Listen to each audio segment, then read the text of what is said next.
Hey YouTube, just a quick follow-up to the video I did on putting on this jerry can. When I did the first one, I had the doors and the top off and everything else.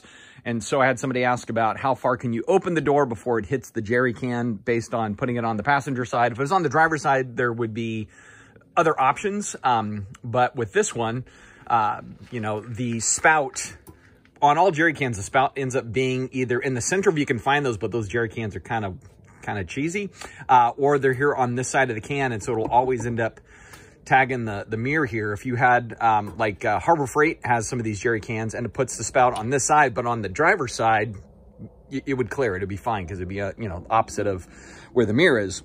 On this one it does hit, and so I had to put a shortening strap on it, so you can see it just kind of begins to touch it there a little bit.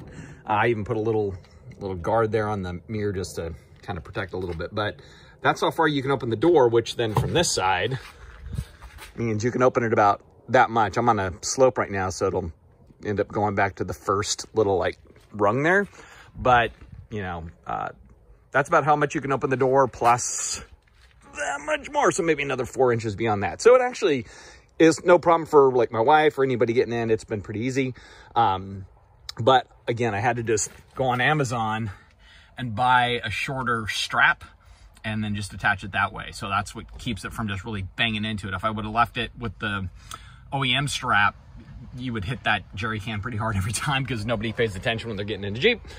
So anyway, that is kind of the long story short of it all. So still like it, glad I have it, everything else, but that's the only inconvenience of it.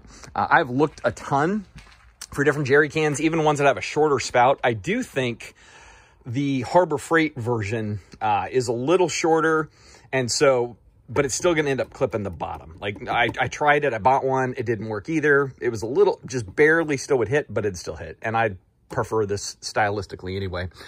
So anyhow, that is it. So hopefully that gives a little bit more insight to kind of the problem with that, but overall it still works and it isn't that problematic. All right, guys, thanks.